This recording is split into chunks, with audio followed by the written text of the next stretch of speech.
Question 2. Hypophosphorus acid is an inorganic acid. The conjugate base for the hypophosphorus acid is H2PO2 negative. Okay, so part A. Give the formula for the hypophosphorus acid. So we just need to add a H plus to this conjugate base. Okay, so it's the H3PO2. So this is the acid. This one is the proton donor. So after donate one proton, it will form this conjugate base. Okay, part B. H2PO2 negative is a strong reducing agent. It can be used to reduce metal cation without the need for electrolysis. Okay, equation 1 is the reactions between the HPO3 2 negative to form the H2PO2 negative. Okay, so this is the ion-ion couple. It's just a half cell. Okay, part 1. In an experiment, an alkaline HPO3 2 negative, okay, with the H2PO2 negative, this half cell is constructed with the concentration of H2PO2 negative 0.05 mole per dm cube. Okay, so this one is non-standard half cell because now the concentration is not 1 mole per dm cube. Okay, all others ion at their standard concentration means 1 mole per dm cube. Predict how the value of the potential for this half cell differ from the standard value. Okay, so first we know that now the concentration is less than 1, 0.05 only. So therefore, the equilibrium will shift to right. Because the concentration is lower than the standard, so it will shift to right. When the time is shift to right, it will gain electron. When the species gains electron, therefore, the potential will increase. So it will be more positive. So therefore, the answer is the electron potential would become more positive because when the H2PO2 negative, the concentration is get lower, equilibrium will shift to right and it will gain more electron. Part 2. So now we have a chromium 3 and chromium half cell, and it has a standard electric potential of negative 0.74 volt. Okay, an electrochemical cell consists of these alkaline HPO3 2 negative with the H2PO2 negative half cell and this chromium 3 and chromium half cell. So from here we know that the electric potential for this chromium half cell is negative 0.74, which is more positive than this half cell. Okay, so we know that it's going to gain electron and therefore it will be a cathode. And this one will be anode. So we calculate the E naught cell using the E cathode minus E anode. So the cathode is the chromium half cell, so it's negative 0.474, okay, minus negative 1.57, okay, which is given here. Okay, so we get positive 0.83 volt. So this is the E naught cell for this electrochemical cell. Okay, part 3. Complete the diagram in the figure 2.1 to show the electrochemical cell of the chromium 3 chromium half cell and the standard hydrogen electrode. Okay, so the hydrogen electrode or the gas electrode already there, you have to put the others half cell, which is the chromium 3 and chromium half cell. Okay, so label everything. So this one is a gas inlet, hydrogen gas 1 atm. The solution is the H plus equals 1 mole per dm cube. This one is a platinum. The metal plate must be the platinum. And the the others half cell, you have to draw the chromium plate, okay, in the chromium 3 solution, 1 mole per dm cube. Complete the whole circuits using the salt bridge. Okay, draw this part, and voltmeter as well. And after that, actually the part 4, it needs you to put which one is positive electrode and the direction. Okay, so since we know that the chromium 3 and chromium half cell is negative 0.47, so this one is more negative than the SHE. So therefore we know that when these two half cell connected, this chromium half cell will release electron. When it's released electron, then this chromium half cell will be negative terminal. So when this chromium half cell is negative terminal, the positive terminal must be the SHE. So therefore the electron will flow from the chromium half cell to the SHE, so to this direction.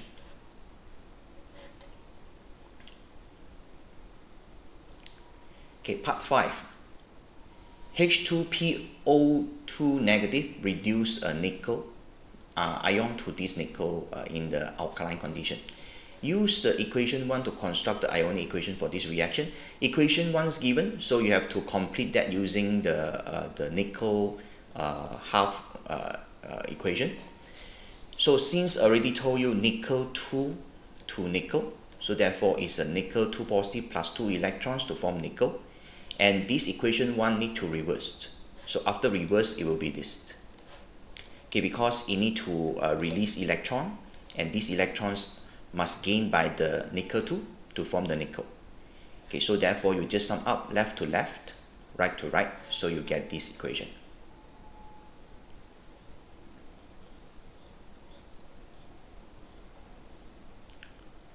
Okay, part C. H2PO2 negative reacts with the hydroxide, okay, to form this HPO3 2 negative and hydrogen gas. So this gas will be measured, okay, and the 3 experiment in the table 2.1, okay, shows the volume of H2 produced in 60 seconds. So different concentration used and different volume of H2 obtained. So for part 1, the volume of hydrogen was measured under room condition. Use molar volume, okay, the VM. Molar volume under room condition is 24,000 cm3 per mole. Okay, so you just need to calculate the rate of reaction in terms of the mole per dm3 per second. So you just use the experiment 1, the volumes that obtained, 6.4 cm3 over molar volume over 60 seconds. So you get this. Actually, it should be mole per second. Okay, so it's 4.44 times 10 power negative 6. Okay, so this is a value. It's just the rate of reaction in this unit. Okay, part 2. The rate equations was found to be this. This one is given. Okay, rate equal to the K constant times the H2PO2 negative. Okay, so this one is first order. Hydroxide is second order. So already gave the order. So from these rate equations and the tables, try to prove that, okay, is consistent with the rate equation. Means the orders that given. Okay, so first we need to compare experiment 1 and experiment 2. So this is easier. Okay, so because the concentration for this hydroxide is the same, so we just look at this concentration of H2PO2 negative. So when the concentration is double, right, the volume that obtained also double. So we know that this one must be first order. Right, so it's consistent with the rate equation. Okay, so this is how you explain. Compare experiment 1 and experiment 2. When the concentration of H2PO2 negative, okay, is times 2. Volume of H2 also times 2. So it's first order with respect to this H2PO2 negative. Okay, then we have to compare experiment 1 and 3. So this one, first you need to look at this experiment 1 and 3. The H2PO2 negative, the concentration is 3 times 3. Okay, the volume that obtained supposed to be times 3, but we have to consider the effects or the rate, okay, that controlled by this hydroxide. So the concentration of the hydroxide now is reduced to half, so from 2 to 1.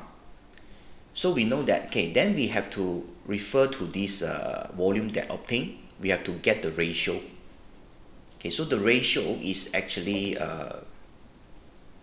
4.8. Okay, sorry, it's not 4.8. Is the ratio is 3/4. Okay, so first we need to know that this is the volume, okay, for the first experiment that obtained, and for the H2PO2 negative, okay, it's times 3, but for the concentration of hydroxide is actually halved. So when this hydroxide reduced by half and is a second order, so therefore it will be 1/4. Means the ratio, therefore it will be this one. It will be 3/4. Means 6.4 times 3/4, you get 4.8. So means this one is consistent with the rate equations that given, because the hydroxide is second order. When the concentration reduced by half, then it will be 1/4 times reduced. Okay, so therefore you just need to follow this. Okay, compare 1 and 3. Okay, when concentration of the H2PO2 negative, okay, times 3, and the concentration of hydroxide is halved, okay, the volume of H2 produced is actually 3/4 times. So how to get 3/4 times? Okay, I already told you just now. So 3 is from the H2PO2 negative. Okay, so 1/4 is from the hydroxide, right? So if first order with respect to the H2PO2 negative, then okay, the hydroxide, it must be second order. Okay, this is how you compare and deduce the order from the experiment data.